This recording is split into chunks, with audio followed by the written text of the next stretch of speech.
चला जल्दी चलो वोट लेके बाद अच्छे अच्छे भुला गया दिए का चीज है। जब तक जीता ना रहे तब तक कहने का करा दे वो का करा दे, पूरी ग्राम सभा चपका दे, टाइल लगवा दे सबकी। क्या पानदारी रास्ता भरे में गिरा तू देख तो रास्ता संभाल चला। अब एक परतनवा का बताई चला। सब बताओ दोनों काम ना करे ग्राम सभा में, नाली खाए गए, खलंजा खाए गए, लैट्रिन खाए गए, सब खाए गए। हे प्रधान का हो ये बतावा का करे आता है प्रधानी जीते के बाद तू इनके हालत देखा था। पीछे पीछे पीछे पीछे पीछे हाँ पीछे नहीं देखा था।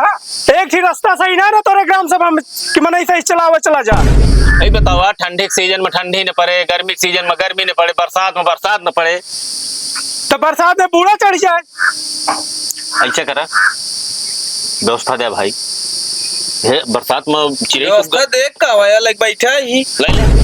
हम जानते रहे ना बरसात आया ही बरे दो ही पेटी मंगा दिन रहे। नहीं बरसात में चिड़ै सुग्गा उपवास करते लग जा जा जा। अरे वही रास्ता भाई बांध दे दिया पूरा हिलवा के दे तो मैं प्रधान कौन दोस्त है। चलो चलिए क्या करे ये बता। अरे चक्रोटे की माटी खोद ले जाके दुआरे बहा लिया और मन जब गढ़ा हो गया पानी बरसात में भर गया कहा था प्रधान रास्ता नहीं बना। अरे जा जा जा यहाँ मारपीट ना करा जा। अब सारे आज के बाद प्रधान खिलाफ भड़काया ना तो का सारे चप्पले से मारा जा भाग गए। चल जा जा प्रधान जा भैया जय राम असली काका मजा देखा था बेटो प्रधानी भविष्य में ऐसे तो करेगा है। देखा 90% सीख ली नहीं 10% जो बचा है अब की मुँह सीख ले भाई। ठीक है।